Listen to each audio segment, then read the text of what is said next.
Disney's Animal Kingdom. Hi everyone, this is Hester. For your safety, please stay seated with your seatbelt fastened nice and tight while you ride. Be sure to watch your children, and please keep your hands, arms, feet, and legs inside your dinosaur. This is Seeker. Listen up. We've got to get in, grab the iguanodon, and get out before that asteroid hits. Let's roll. So, from all of us here to all of you there, thanks for coming and have a wonderful day out there in the animal kingdom. Ladies and gentlemen, direct from a record-breaking 2 million years at the bottom of the evolutionary ladder, let's hear it for the WDW Radio, your information station. Hello, my friends, and welcome to the WDW Radio Show, your Walt Disney World information station. I am your host, Lou Mongello, and this is show number 321 for the week of April 21st, 2013. I'm here to help you have the best possible Disney vacation experience and bring you a little bit of Disney magic wherever you are with this podcast, as well as my videos, blog, live Wednesday night broadcasts, special events, my Walt Disney World trivia books, CDs, and more. You can find it all over at WDWRadio.com. And today's podcast is brought to you by Audible.com, where you can get a free audiobook download by visiting audibletrial.com/WDWRadio. There's more than 100,000 books to choose from, including many Disney books like the Ridley Pearson Kingdom Keeper series. Again, you can sign up for free at audibletrial.com/WDWRadio. So to celebrate the 15-year anniversary of Disney's Animal Kingdom on Earth Day, April 22nd, 2013, and hopefully help you enjoy, explore, and appreciate this beautiful park with a message and a mission, this week we're going to take a very close look not at its history, but the experiences that you can enjoy and may have overlooked today. So we're going to share our favorite secrets of Disney's Animal Kingdom, things you didn't know you could find, do, learn, and eat in the park. I'll then have the answer to our last Walt Disney World trivia question of the week and pose a new challenge for your chance to win a Disney prize package. Then stay tuned at the end of the show because I'm going to announce the date and details of our WDW Radio On the Road event coming to the New York, New Jersey area this summer, as well as some more updates at the end of the show. So sit back, relax, and enjoy this week's episode of the WDW Radio Show.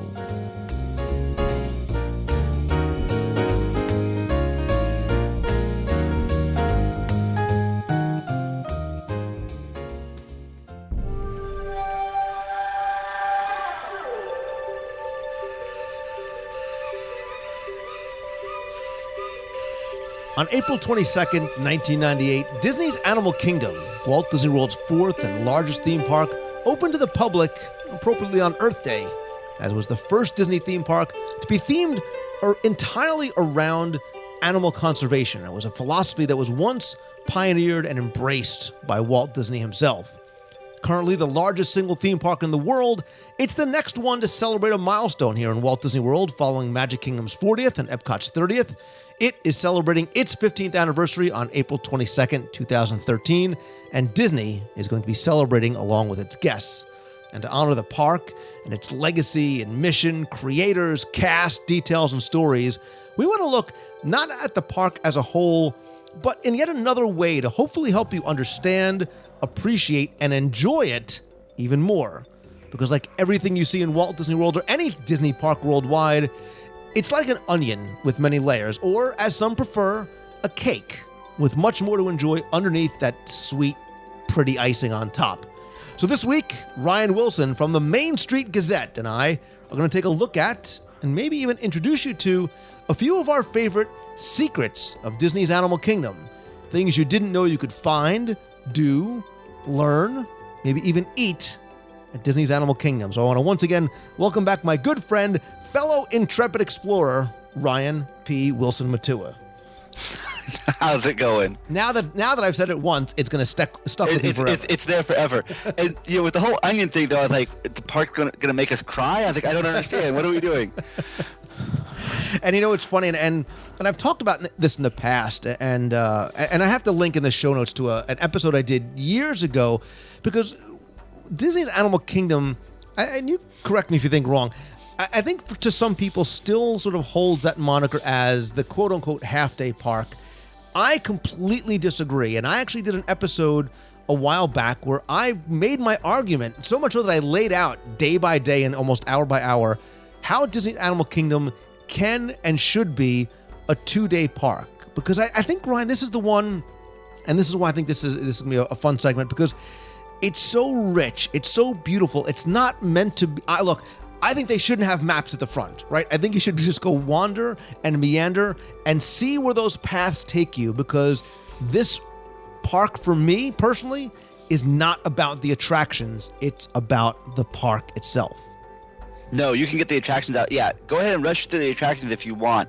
That park has so much to it that is so incredible. And you're right. I mean, I've written pieces about, in defense of Animal Kingdom and raging against the fact that people call it a half-day park, because there's so much there. There's so much story there. There's so many details there. It's layers to the cake, layers to the onion.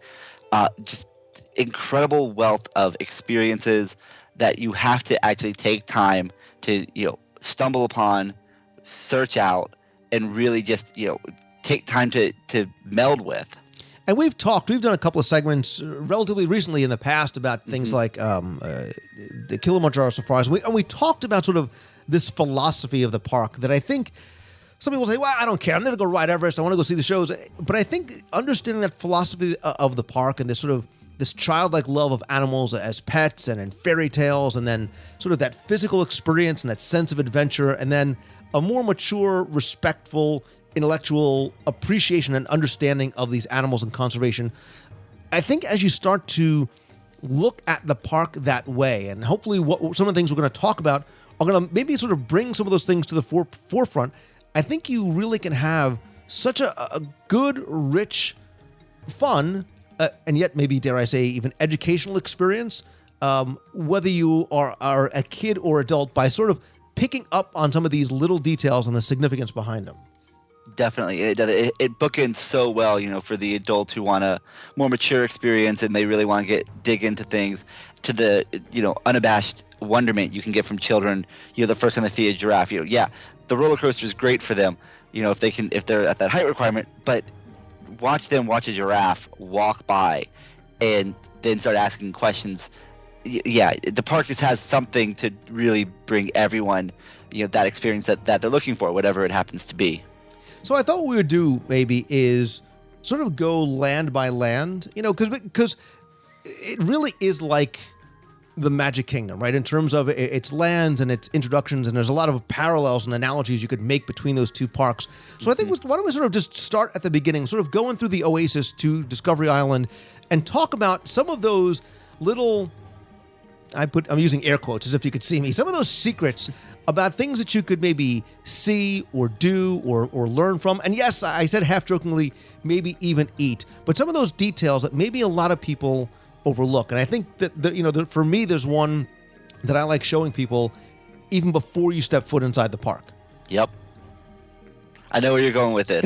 It's that break from, this cluttered world, this very organized, streets are paved, lines intersect kind of world, and it moves you slowly from that world into the vegetative world and the wild nature side of things.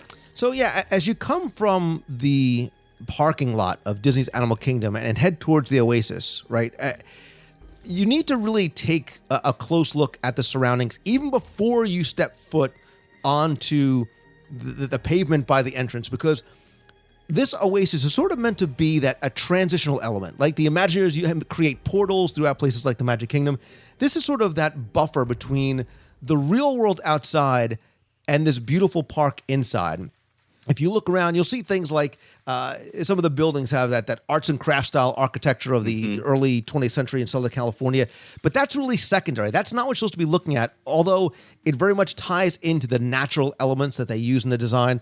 But look at how look, stand in the parking lot, right? Stand in the parking lot itself. Yeah. Look how barren it's supposed to be. There's nothing green out there, right? Normally, like, you go to the parking lots in Epcot or other places, there's those sort of greenways in between, sort of breaking things up. That's not present there. But as you start to walk towards the Oasis, I tell people all the time, look up, look.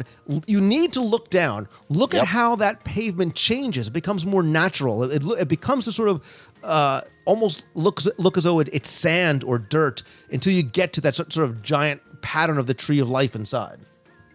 Absolutely, and even go back to the architecture like you were talking about. As we make our way through our park, I'm sure we'll talk about it. But every building in that park was designed to either enhance and to dedicate itself to the celebration of nature, or is being reclaimed by nature. So you'll see the vines climbing up the trestles. You'll see the flowers, popping in between, and even in the design where the bricks are starting to dilapidate. But it's under your feet where you get that great tree planter, or the sidewalk planter, sidewalk tree looking piece that really you can't see unless you're overhead. But even on a ground level, feet on the ground level, you'll see the meanderings, and you start moving away from these structured lines to these more natural curved lines. And it's so subtle, but then once it's one of those things that once you point it out to somebody, whether it's the show or and I'm sure you, like me, you do it in person. Yep. It becomes like that aha, like, oh, like I've walked over this 1,000 times and I finally see it, right? Yeah. You don't notice it, but now you finally see it. You recognize it. Yeah, it's so subconscious to you, and then you start looking for, where does this branch end? Where does that branch end? And it all merges together. It's a gorgeous little piece to open the park. Yeah. So where after that, where do you want to go to another sort of secret of yours, whether it's Oasis, Discovery Island, wherever it may be? So I love, and it's kind of a little out of the way on Oasis. There's this great, you have all these great animal exhibits, and there's a great little pathway by a waterfall. And it's kind of that place where you can, whether you're beginning or ending your day, where you could settle in and really just soak into what you've seen, or let the world melt away as you get ready to go to your next adventure. We are very much kindred spirits, because you put me by a waterfall and you have a happy, listen, I love the natural aspects of the waterfall and the kinetic and just the sound of that. So I'm totally with you. Yeah, it's a great little spot, and occasionally they have parrots or macaws out there that you can see. But even if it's not, just let that natural sound go, and just let it all come and go depending on where you're headed. Yeah, and for me,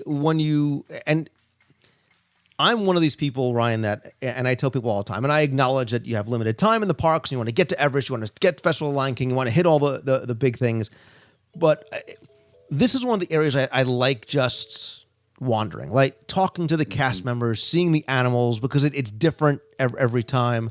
But when you do get out there onto Discovery Island, it's such a relatively radical change in terms of the look and the feel and the theme, right? Because you go from this sort of very natural area of the Oasis to something very bright, right? Something very bright, and it's colorful, and it sort of reminds you of the Caribbean or the South Seas or a waterfront village like sort of out of an African coast. But this is one of those things that from a distance, it's pretty and it's beautiful, but like the rest of the park, it really sort of mirrors and reflects things that you find elsewhere, right? So this idea of the tree of life, sort of our love of animals, we express it our own way. That's what these buildings do too, right? Because here, the same way the animals are part of the tree of life, animals are part of the design of the building. And I don't just mean paintings on the outside.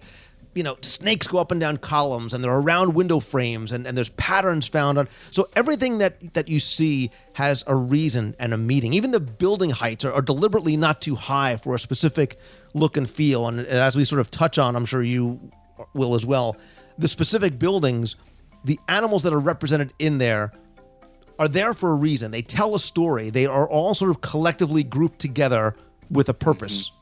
Yeah, definitely. I mean, you have things, and this was originally the Safari Village, now it's Discovery Island, and you have places like Flame Tree Barbecue where it's all predator versus prey. So you have snakes working their way down the banisters and a mouse at the other end.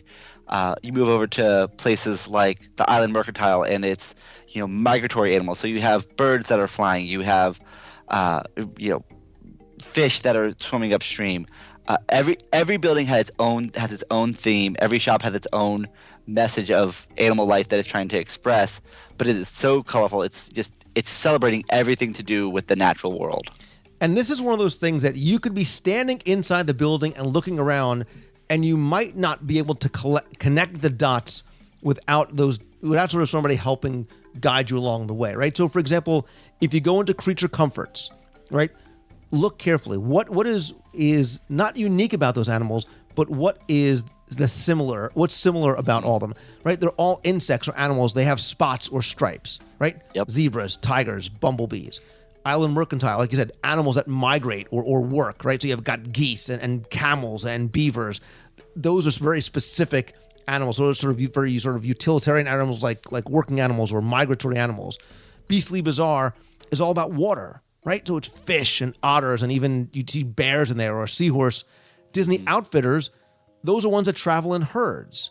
Elephants, rhinos. Let's just call them rhinos. Rhinos, there we go. And there's nothing, what I love about it is that there's nothing outside explaining that to you. You need to sort of piece that together yourself. But when you do, it's almost like a reward. Yes. Yeah, it's when it's that aha moment. Then you're looking through the whole building, trying to realizing all these details and pulling it together. It's great, now with everyone playing these, the game 4 picks 1 word. It's in person. Find the theme here. But it's fantastic. Yeah, every shop you go into, and there's such a difference in style. Whether it's almost like recycled found art in one building versus very polished, very pristine artwork in another corner.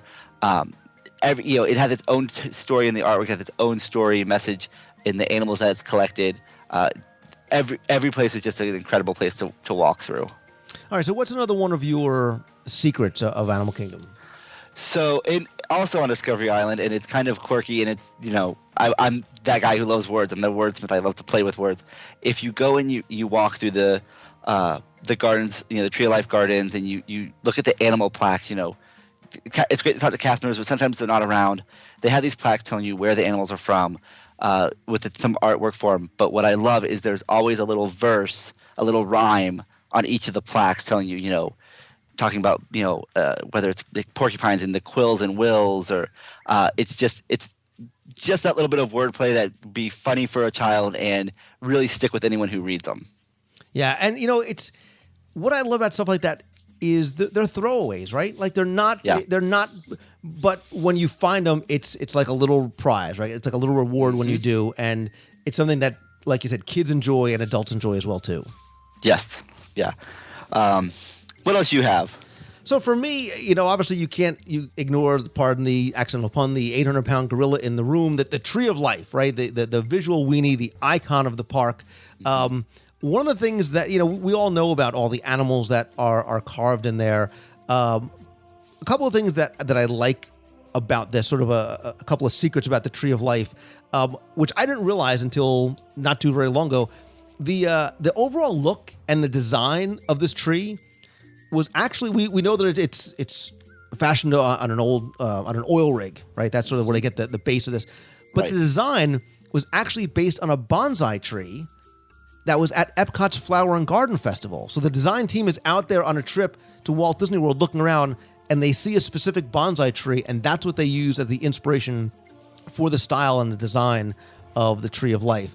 What I love, though, is what the Tree of Life almost was, right? We heard about the designs, about it being a carousel, but when they decided it was going to be a tree, at one point, they were supposed to allow guests to go up to the top of the Tree of Life and imagine the views that you would have of Discovery Island and the river and the park and the safari. More importantly, Ryan P. Wilson, Matua, on the base of the tree, it was supposed to be a restaurant. It was going to be called Roots Restaurant, and it was going to be sort of the premier dining experience in the park.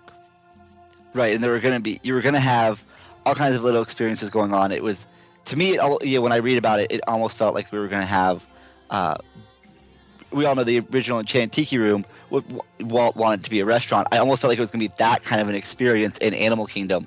And then to be able to go up top and see the safari off in the distance, or at this point, Everest off in the distance.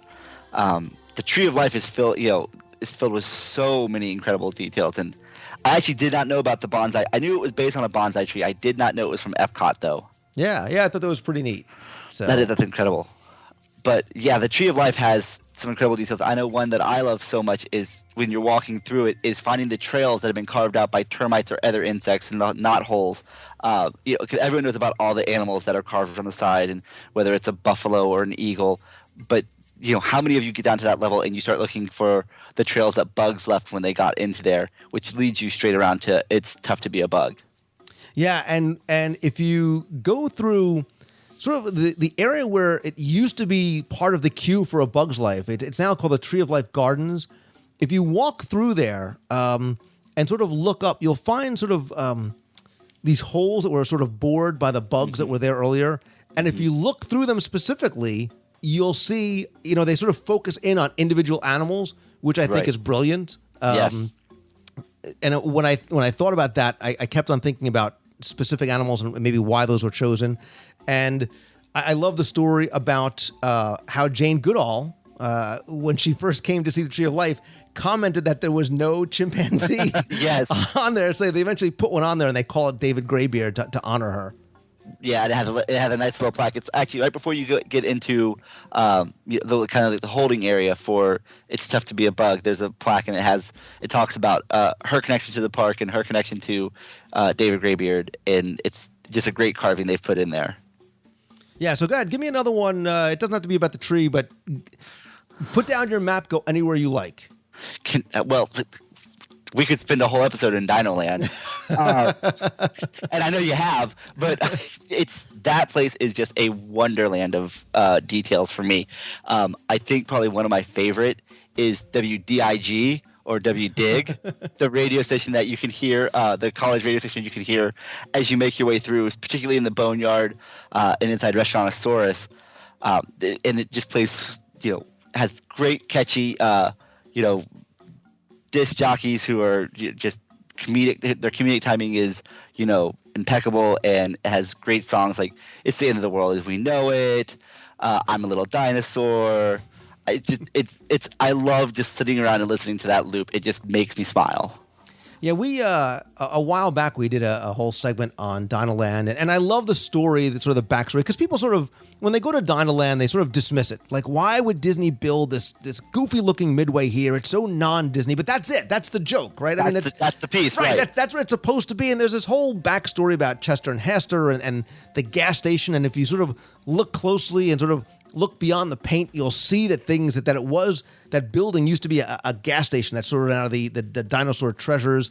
Look at the gas pumps. Look at the Dino-Rama that's supposed to be in the parking lot of the gas station. More importantly, look at the volume of stuff that's on the walls and the ceilings of Dinosaur Treasures, the souvenir shop. I mean, there's a lot about pop culture and the proprietors and paleontology and sort of kitschy, tchotchke American history. I mean, it's a lot of fun to sort of just walk around and look around, because you might see something like, I remember that. I remember seeing something like that in the past. But my favorite part, my sort of secret of Dinoland is actually not, it's not Chester and Hester's. It's not dinosaurs. I believe it or not, I like the Cretaceous Trail, because I think so many people bypass it, right? It's a throwaway. It's not, there's nothing sexy about it. I like passive experiences like this, right? Mm-hmm. Story-wise, it's this botanical garden maintained by the Dino Institute where you're not supposed to go and touch, right? You can walk through and learn about dinosaurs, but really it's about these very lush, very dense green plants that have been around since dinosaur times. And it's just sort of a way to get out of the sun, get out of the chaos, and just sort of walk and meander a little bit, because nobody, for the most part, ever really goes in there. And if you have a child that likes dinosaurs, it's a bonus. Yahtzee. Yeah, because they have some great figures. I mean, it's full of all these ferns and palms and, all other kinds of, bunya trees. And I love the plants of Animal Kingdom. I think as a whole, they're vastly underappreciated. Much like the park itself, but you go to each of these lands, you find these great plants, and you're right. I love the crustacean tail, and it was on my list for that exact same reason. Is that you get to see all these plants that would have been around during the dinosaur times, and yeah, there's a couple of dinosaur figures to look at, but it's such an off the beaten path kind of thing. Nobody really visits it unless it's by accident, and I hope that when people get on there by accident, they do take something away from it. They take this, how incredible these plants are, whether it's as a sound buffer, whether it's the way they look, the way they feel. It's a great corner of that area, of that land. Right. And like I said, look, I understand if you come to Walt Disney World, you have 3 days, 4 days, you got to try and get all the attractions in. That's probably going to be something that you skip. But I see so many people who are like, oh, I never realized you could even walk through there. I didn't realize there was something more than just a pathway to get me from A to B through there. Yeah, it definitely is. So much more if you really just, like we talk about with everything in the park, take the time to really invest something in it. Exactly. So good. So move on from, or stay in Dino Land, because I know you dig, pardon the pun, Dino Land. I do. I'm digging in Dino Land right now. Actually, just one more piece, and it's my favorite part of Dino Land, and it's just between the Boneyard and as you make your way over towards the Dino Institute, there's a bulletin board that sits right there in the middle of the path. Most people go by it, and the amount of detail that's on this bulletin board is incredible. Whether it's note cards telling you about the students and faculty of the Dino Institute, whether it's these great articles on the Time Rover technology, other postings for people who need roommates or someone to sit next to them on the bus. I'm looking at you, Animal. But my absolute favorite part of it is there is a map on there that is Dino Land circa 1998. It's in colored pencil with red and green on it, and it was done by Ginny Weinstein, one of the interns, and it's part of why I love it. But it still has Countdown to Extinction on there instead of dinosaur, and that bulletin board is just, I could sit there all day and just read it. I love it to death. Yeah, and that's one of the things, and that's why one of the segments that we did a long time ago, which I'll try and reference in the show notes this week, where we spent so much time walking through, the attractions were secondary, tertiary to those kind of things, where so much time and so much care was put into creating this backstory about the researchers and the students and Restaurantosaurus and that lodge that are so overlooked. And then when you start to dig down into the onion or sort of dig into that cake a little bit deeper, you really get a sense, and not just of the story, but of how deep they really let that go. Yeah. It was like they turned loose you or I with, just write your own story. And I'm sure we'd be like, all right, let's go. Like, how far are you going to let us take this before? And they never stopped them. And it's just incredible. Right. And as the person who probably wrote that story, that, you wonder how many people know it, right? 99% of the guests do not look inside those bulletin boards, inside the car, at the cassette tapes, whatever it may be, and miss a lot of that. Yeah, and it's one of those things where no matter who I'm there with, I'm always trying to show them something like this. I think to you're passing by, it's a bulletin board. But think about what went into that. Right. And so it's incredible. But how many people do really take the time to understand what they're looking at? It's probably not as many as I would even hope. And I think for me, the next place I would go is one of my favorites in Disney's Animal Kingdom, right? I think, you talk about Magic Kingdom and everybody has their favorite land for a reason or their favorite attraction. And I love the Asia section of Disney's Animal Kingdom for a variety of reasons. And the Maharaja Jungle Trek is another one of those passive experiences, right? It's not the e-ticket attraction, but I love it because not just for the animals that you can see on it, but because of the story and the details. Because if you really take the time to look not through the glass or through the net at the animals, but at where you are, right? You get the sense that you are in the ruins of the Sultan's palace, right? It was once a hunting retreat. Now it's sort of a protected animal sanctuary. And the detail they put into these crumbling ruins. Yeah. But more importantly, there's a number of murals through there that I so often see people run by or walk past or pay no attention to that really help to tell that story, right? There's the one of the four kings, right? Sort of about how this came to be. So there's four kings. So sort of the four former kings of this palace are depicted. One is the hunter who built the palace. The second is more about sort of pleasures of the senses, right? About the importance of material wealth. The next is the conqueror, right? He comes and he restores his temple after the wars and time has ravaged it. And then the final one is this hermit that sort of flees into the forest and hides from people and really starts to connect and get closer to nature. But the one that I like is, and that one's sort of near like the tiger viewing rotunda. But the one that I love is that 5-panel mural near the aviary, right? Sort of about how man... It's a very linear story about how man sort of brought destruction on with that last panel, sort of showing the balance that's restored. Really a great story that's told with 0 words. No, absolutely. Like Wall-E. Yes, it's all these stone reliefs, and you see, man come into the woods and then take what he wants and build his palace and and how that just leads to basically ruin of himself and the world, and how the rebirth of getting back in touch with nature, and you see that ruin, and you see it coming in the form of some of the other murals that are actually inside the viewing areas. If you take time to, if you can pull your eyes away from the tigers, where you see up on the walls them hunting from trees and hunting them from the back of elephants and shooting bows and arrows down at the tigers. And now though they're crumbling, and so obviously that wasn't the path to take. It's the entire Maharaja Jungle Trek.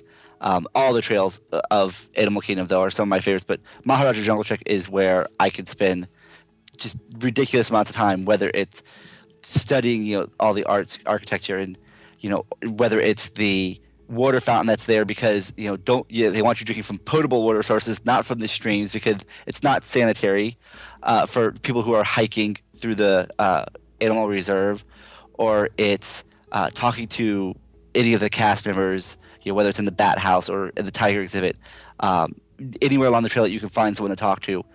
It's so worth spending, like I do, copious amounts of time there. Yeah, and I think, we talk about this, and I understand that we sort of look at the parks maybe differently than the casual guest. But when you see people run through a queue of Everest, or you see them run through a queue of Cali River Rapids, or you see them run through the Maharaja Jungle Trek, not because they're trying to get to another attraction, but because they're trying to get to the next animal on the map, you want them to sort of take the time to sort of look around at the story that's being told. And I know that sort of gets very waxing poetic, but I think Maharaja Jungle Trek is a beautiful attraction. Yeah, it's hands down one of the, we talk about the safari, we talk about Everest, it's hands down one of the crowning achievements of that park. I agree, absolutely. So where do you head next? What's another sort of secret of something you want to maybe, especially something maybe that people might not recognize on their own, might not sort of pick up on their own? I think it's a personal pleasure of mine is talking about that sitting, relaxing, resting, taking it all in kind of a deal. But I love to grab a cup of tea from the Royal Anandapur Tea Company, and then so many people bypass that lower garden area between it and Drinkwala.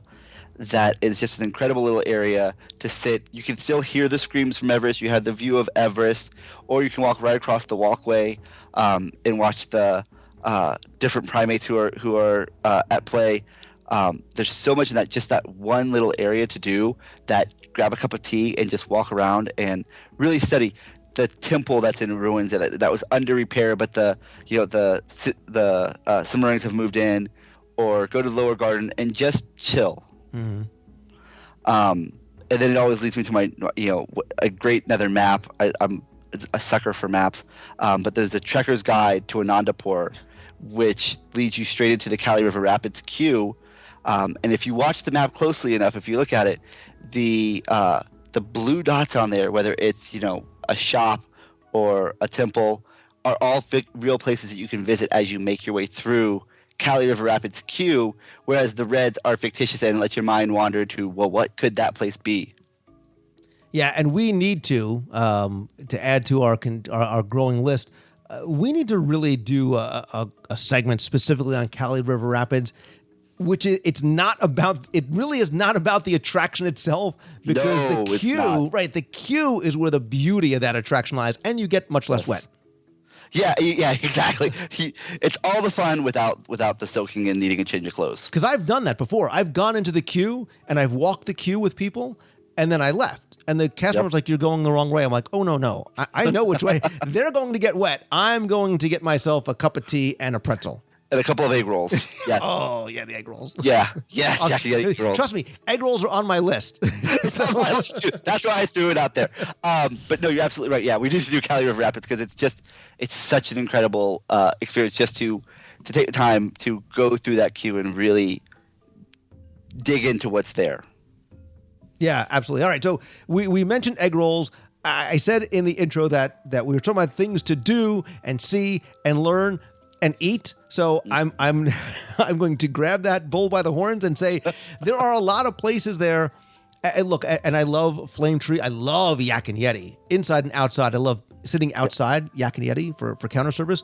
But there are a couple of places that people might walk by. And I think Animal Kingdom is one of the parks that really excels, not in counter service or table service, but in the little kiosks scattered all around. Because depending on where you are, the food is very, very different, right? So you can go to Royal Anandapur Tea Company, which I love. There's a wide variety of hot and cold teas. You go sit down there, like you said, by the water, right? You watch sort of down going by where like Drinkwalla is, down by the little water by the boat down there. Or you go to Upcountry Beverages. You can sit down there as well. But the place that I really dig, this is my secret, Bradley Falls, right? Yes. People going, where? Bradley Falls? What? Bradley Falls is sort of on the path in between Asia and Africa near Flights of Wonder. They used to have the egg rolls, right? And I shed a silent or not so silent tear when they went away. But now they've got this like Asian noodle salad, a lychee salad, edamame, and the so phenomenally delicious summer rolls. Yeah, I thought we were going to say the summer rolls. Yes. Got a pair of those and go up by Bradley Falls, walk up to that. And people pass by this babbling crook, little creek, and don't even realize that there are places back there to go and sit and just relax. Definitely. Summer rolls, take some egg rolls over if you get them from Yak and Yeti, and then walk up into the woods. Yeah, and that's the kind of like, this is what I love about this park, right? We've talked about in the past about how your experience starts to change when you come here. At the parks are no longer become about running to attractions. They become the park, the place that you go to spend time with your friends. Animal Kingdom, I think, is such a beautiful example of that. Like that, this is where I like to go with friends or family. You grab some food, you sit and you talk for hours, right? You listen to the sounds of Everest behind you, or you sit by the water, or you watch the monkeys, in that section by Asia as you start, in between Cali River Rapids and Expedition Everest. Like, that's what this park is meant to be. This park is meant to be savored. It's not meant to be run through. No, and they even did it with trying to get some of these little flowering plants here. So you would stop and see, there's a bright burst of color right here. What's going on? Just to try to grab your attention, because we are so attuned anymore to just walking by and getting to what we need to get to next, and not thoroughly enjoying, stopping and smelling the roses, as it were. Yeah, this is definitely, and that's why I said at the beginning, like, you should go through here without a map, because it's the things that you happen upon, whether it's a secret path, a dining experience, some of the other things that I'm sure we're going to hit on. Like, that's the beauty of this park, is the unexpected. Yeah, it absolutely is. And you never know what you're going to find if you actually look around every corner, as it were. Yeah. So now that I'm hungry for summer rolls and Asian noodle salad, give me another secret, right? Give me something else that maybe people have never seen before, or maybe even happened upon. So it's going to tie into the food. But I love when I get to Harambe, after I get off the safari, after I've gone through Panjani Forest Exploration Trail, I always stop over at Kusafari. and see whatever cupcake, whether it's the white elephant cupcake, the zebra cupcake. I grab a cupcake. Who and knew then zebras could taste so good? I'm kidding. Yeah, you get the dark and light meat on the same cupcake. Oh, and then, bacon wrapped zebra, delicious. zebra lollipops. God, I hope zebras are not like endangered because I'll feel so bad. We're gonna be in a lot of trouble. But I like to take it. I walk across the way into the seating area for Tamu Tamu, and I'll sit underneath. They have these great hanging trees, which are the sausage trees, because of the type of the way the seed pods fall. And I literally will sit there and marvel at the Swahili plaster carving in that back area. The attention to that detail there in the old crumbling fort is just, it blows my mind. It looks like just something that they plastered, they stuck up there and they put a print in, but it's actually an ancient art form, and to just watch the detail there unfold as I watch it is just one of those experiences that never gets old. Yeah, and as we were talking about food, as I started to get hungry again, I thought back to what we were talking about before about the different creatures, sort of the groupings of creatures in Creature Comforts and Island Mercantile and Disney Outfitters, and food led me to places I enjoy. It led me to places like Flame Tree, and I wanted to mention Pizza Fari because that too has that same type of thing, right? They have beautiful murals in there from a Disney artist who's Frank Armitage, that tells a story. They brought this guy out of retirement to paint these murals, and like those individual buildings, these murals each represent different types of animals, right? And you might not be able to realize it until it's sort of laid out for you, right? So one of the rooms has sort of ornamental animals, right? Beautiful animals like peacocks, right? Beautiful ones that with their feathers. Others, like the dining room, it's sort of like the upside down room, right? Bats, possums, animals that hang upside down. In the hallway, you find these beautiful Oaxacan wood carvings, right? And if Oaxacan sounds familiar, you might know about the Oaxacan wood carvers from Mexico and Epcot. There's the animals that sort of carry their own homes, right? The snails and the turtles, the nocturnal room, the owls, wolves, you and I, and raccoons, and the camouflage room, the leopards and deers and polar bears. And as you see them individually, you might not get it, but sort of as you step back and take a forest from the tree view, you're like, I get it. Each one of these things is different, and here's what they all represent, and it sort of like clicks, and you're like, I got it. Right, and I think one of the best rooms to actually do that is this camouflage room, because it is one of the larger dining rooms. You get that you can get that 360 view of looking around, and it almost changes the seasons as you make your way through it. But the art and Armitage's artwork in there is just so incredible. I know you're probably like me. I've gone through it with the camera and just spent hours just marveling at all of it, and especially in the camouflage room, some of the animals blend in so well. It is kind of a trick to your eye to find them. Oh yeah, absolutely. And that's the thing about when you go back, you sit somewhere else, right? You sit in a different area. I think, and forgive me if I'm taking this from you, but Flame Tree Barbecue is one of those places, right? You sort of, after you get your food, part of the fun is just sort of taking that path and see where you go, because they have all these different dining areas based on different animals. You talked about the predator and prey, right? That the chairs are predators and the prey are the tables. So, snakes and mice, things.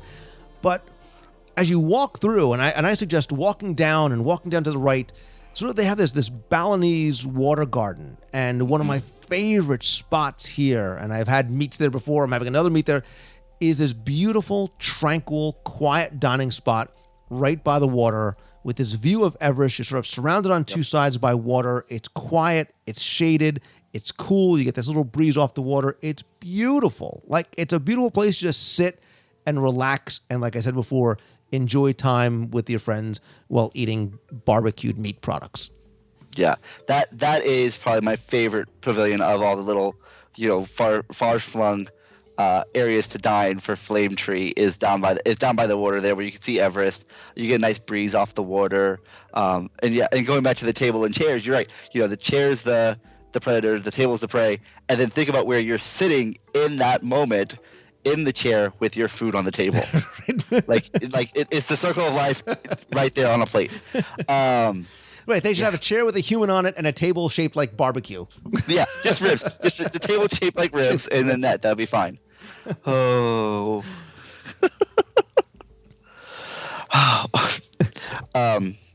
So trying to think of where to go back from there, because there's so much.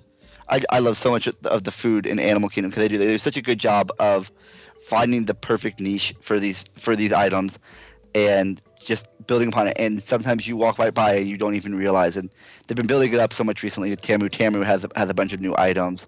Whether it's the pulled beef sandwich or the quinoa salad. Quinoa's good stuff, and it's good for you.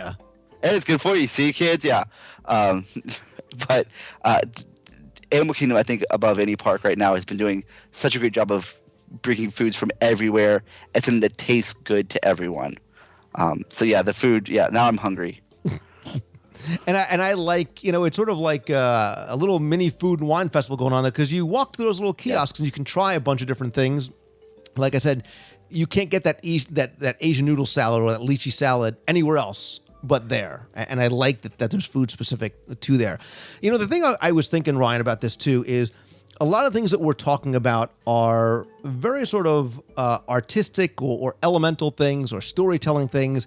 And I started to think about Animal Kingdom in terms of children, right? Because we take our families there, we take our friends there, they have kids, and some of that stuff will get lost on them, right? They might be like, oh, cool, I see the animals in the chairs, I see the animals in the art.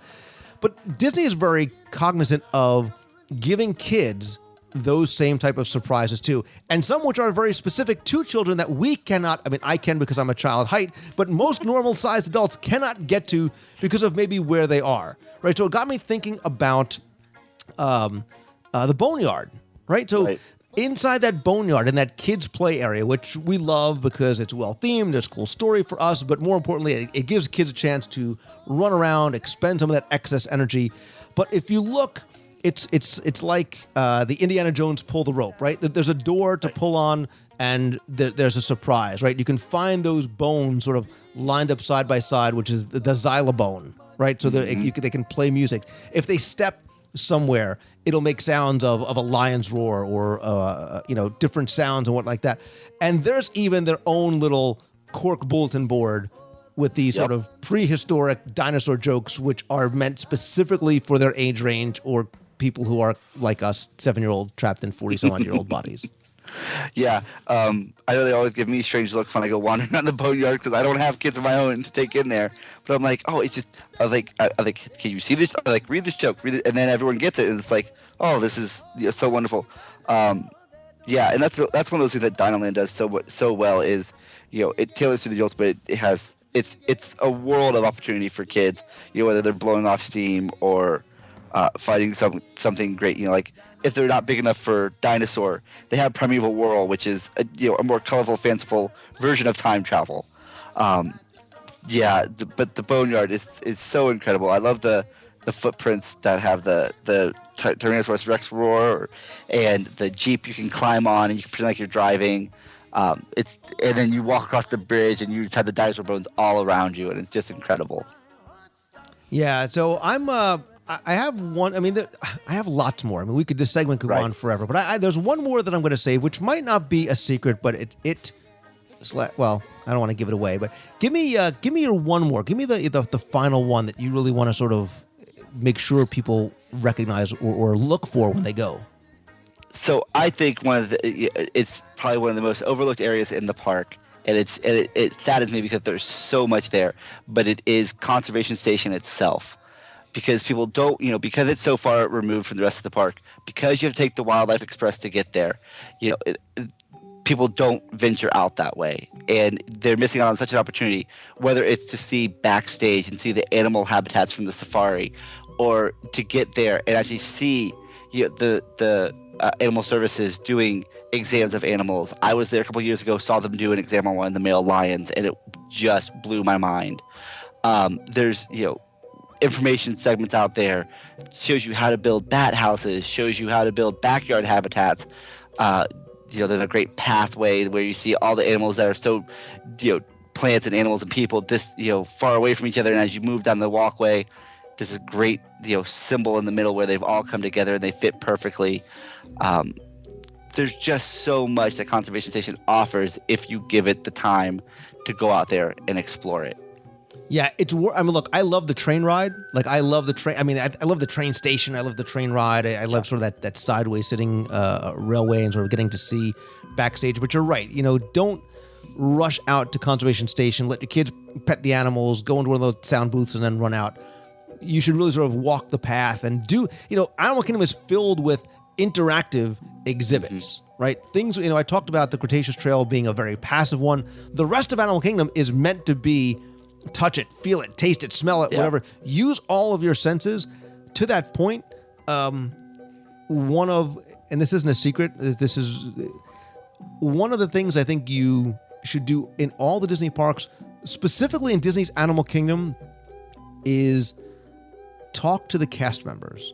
Yeah. Because here, more so than anywhere else, they are replete with knowledge, not just about the park itself, the Disney theme park, but about the animals, the story, the history, the conservation. They are some of the, all the cast members are, but some of the most knowledgeable, well-trained, well-educated, right? For so many of them, this is what they do. They're not just attraction cast members. They are cast members who are interested in conservation, in veterinary medicine, whatever it may be.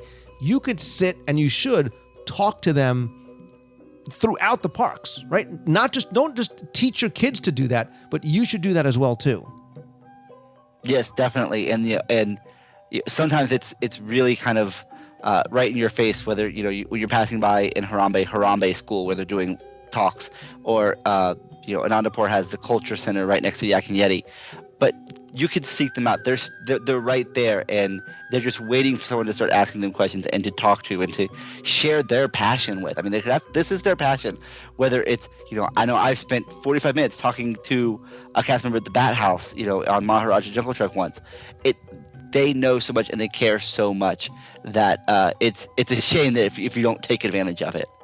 Absolutely. And I guess I will finish off my list by saying, in addition to those individuals, there's so much great live music and live entertainment. Look, I believe the best way to learn about a culture and people is through their food, by sharing their food with them. But another way is through their music, through their art. Absolutely. And there is so much authentic music and art there. And you can go and talk to those people and learn from those people because they come from these nations. It's not a performer. This is what it is. It's a way to really sort of understand. But I will tell you, Ryan P. Wilson Matua, there is one in particular that is somewhat of a secret, somewhat not, but I have a particular affinity for. She's like my little Leota of Disney's Animal Kingdom. and I never, I don't throw the word love around very easily, but there's a part of me that may actually love Divine. I am in love with a plant. It's like feed me Seymour. I know, but I am in love with a plant. She, if in that pathway between Asia and Africa, is this spectacular, graceful artist who is a I don't know how to describe her. She's sort of a walking plant that literally emerges from the foliage, right? Right. So graceful, so beautiful. You oftentimes can walk right by her unless she comes out onto the pathway.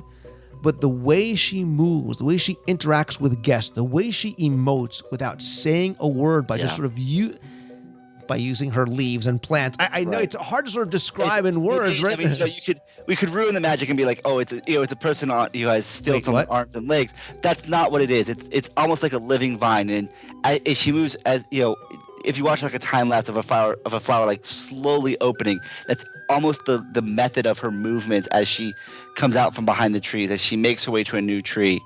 It's incredible. The first time I knew she was there, I saw her and my dad didn't, and he had never seen her before, and she moved an arm and he lost it for a second because he didn't know what was going on. He saw trees moving and you just stare in awe. I mean, it's just an awe-inspiring kind of a sight. She has so much grace and so much just charm and just sense of place almost to herself that she's incredible to spend time watching. And it's interesting because there's a lot of sort of mystery around her because she's not like a character that will stand there and pose for photos. You need to sort of capture them as they're happening because she's not going to stop and look you in the eye, and she's going to do what she feels like doing. She's not going to, be Baloo and stand there with his leg out and his arms around you. That's not what she does. You'll walk by her until she comes out, and then she sort of quickly draws a crowd. It's very. I don't know how to sort of describe the experience when you see her, but it's like ballet. I don't know how else to there's nothing cerebral about it. You feel the experience with her, and it's just It's like the park comes to life. Right? She literally, she comes to life out of the plants and the trees. The thing about this, Ryan, is that anytime you do something like this and you talk about your favorite secrets or this, that we overlook and or miss or maybe don't know about a lot of other ones. And that's why I love, because as much as this show is a one-way sort of push conversation to people, I want those people who are listening to very much be a part of it, to be engaged and to contribute. So my question for those of you who are listening is, what's your favorite secret of Disney's Animal Kingdom, right? It could be something that's overlooked. It could be a food item. It could be a detail, a story, a statistic, a bit of history, whatever it may be. What is sort of that thing that when you bring somebody to Disney's Animal Kingdom, you want to wow them with, right? What's your favorite secret of Disney's Animal Kingdom? Come to the show notes. Visit WDWRadio.com. Click on this week's podcast. You can leave a comment in the comments section there. Keep this conversation going. We'd love to sort of compile a list of some of these additional favorite secrets of Disney's Animal Kingdom. Maybe we'll post some of the best ones up on the blog as well too. Speaking of blogs, nice segue, Mangello. You need to stop what you're doing, unless you're driving. You need to stop what you're doing and go over to mainstreetgazette.com and check out Ryan Wilson's incredible, beautiful ballet-like handiwork at the keyboard, blogging about all things Walt Disney World, from history to details. I love when you talk about food, to overlooked experiences and everything else like that. I say this all the time, Ryan, not just because you tell me to, but you are so prolific. You crank out content by yourself every single day without fail, and it is great stuff. Sometimes things you can only find there, and I love the way you write. So I highly recommend it, not just because you are a friend and come on the show, but because it is one of the few blogs I make sure I read all the time and I really enjoy. Thank you so much. Yeah, it's a labor of love, and I just love doing it.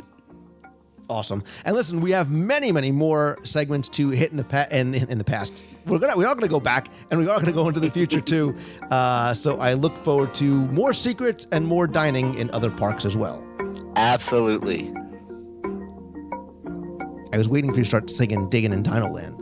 No, I got in trouble last time because I did the Wilson voice last time. I wasn't going to start singing this time.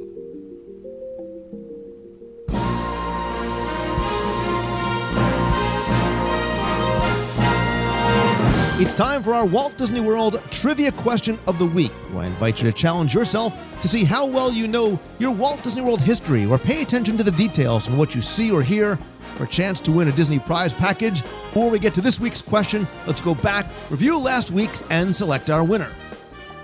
So last week we traveled to Via Napoli at the Italy Pavilion and Epcot's World Showcase, and it's one that is visually beautiful from the outside, showing the different Italian architecture modeled after St. Mark's Square in Venice, and the Campanile and the Doge's Palace. And in the rear of the pavilion is a beautiful fountain, and that led to last week's trivia question, which was simply to identify who is represented on the fountain in the rear of the Italy Pavilion. Again, thanks and congratulations to the hundreds of you that got this one correctly. So glad to see so many of you walking through and exploring the pavilion, because the fountain depicts Neptune. He is the Roman god of the water and the sea. The fountain in the Italy Pavilion pays homage to the Trevi Fountain, the original, which is located in Rome. So again, thanks to all of you who entered. You were playing for all 6 of my virtual audio walking tours of Walt Disney World's Magic Kingdom, a WDW Radio luggage tag, button, and a signed copy of my Walt Disney World Trivia Book, Volume 2. And if you don't win, you can actually get all those items right on the shop over at WDWRadio.com. And our winner last week is Jerry Avellino. So, Jerry, congratulations. Send me your address. I'll get your package out to you right away. If you played last week and didn't win, thanks again for playing. But don't worry, because here's your next chance to enter in this week's Walt Disney World Trivia Challenge. So since it's Earth Day and Animal Kingdom's 15th anniversary, let's stay in that park. And here's a very simple question for you, because as you know, that park has evolved and grown over time, literally and figuratively. So tell me this. Which attraction was the very first to open in the Asia section of Disney's Animal Kingdom? When that land first opened, there was only one attraction open. Tell me, what attraction was the first to open in the Asia section of Disney's Animal Kingdom? You have until Sunday, April 28th at 11:59 p.m. Eastern Time to email your answer to contest@WDWRadio.com. Again, you're playing for all the audio tours, a luggage tag, button, and another signed copy of my Walt Disney World Trivia Book, Volume 2. So good luck and have fun.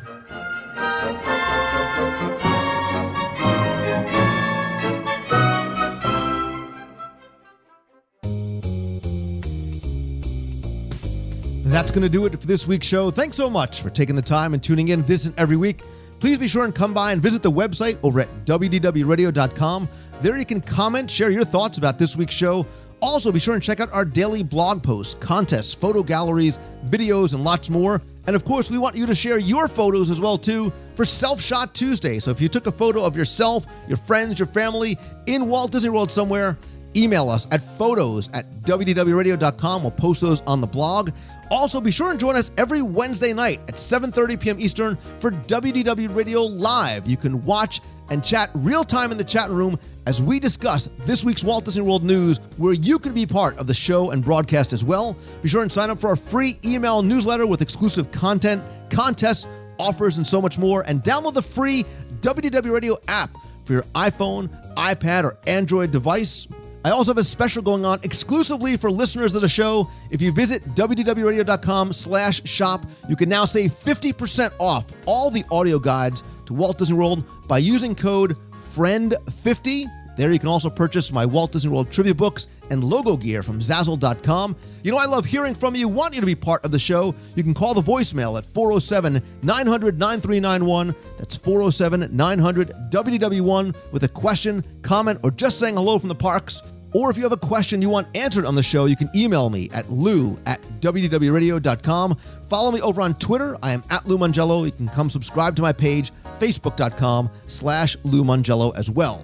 You know, as much as I love connecting with you virtually, online, nothing beats a handshake and a hug, and that's why we have our Meet of the Month in Walt Disney World. Thanks to everybody who came out to Japan and Epcot last week for our Meet of the Month and then stayed for the Village People later on that night. Our next Meet of the Month is going to be in May for Star Wars weekends. Stay tuned for details. But as I said at the beginning of the show, we're also taking WDW Radio on the road. We've been to the Family Museum. We'll have a booth again this year at Disney's D23 Expo in California, going out to Toronto, and I'm going back to the Northeast, where it all began. I grew up in New Jersey. We met up last year for a meetup in New York City, and about 230 of us got together at Bryant Park in New York City, then went over to the Disney store in Times Square. But this year I want to do something a little bit different, a little bit bigger, and really make this a weekend of fun, food, of course, and friends, because I want to come back home to Jersey. 4 years ago, before I moved to Florida, we had sort of a farewell party at the Menlo Park Mall in Edison, and I want to sort of take that experience and really expand on it. So what we're going to do is we're going to have a weekend back in Jersey. And it's going to be the weekend of Friday, June 21st through Sunday, June 23rd. And rather just meet up in the park for an afternoon, let's make it a weekend-long event. Our home base is going to be the Hilton Garden Inn at Raritan Center in Edison, New Jersey.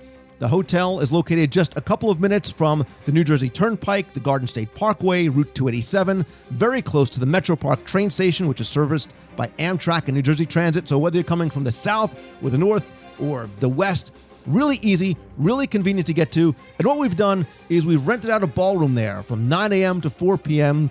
for a day full of mixers and activities and contests, a game show. We're going to do a live recording of a WW radio show. We're going to have pin and vinylmation trading, trivia contests, activity bags for kids, door decorating contests, a few surprises, lunch, a charity auction raffle, and so much more.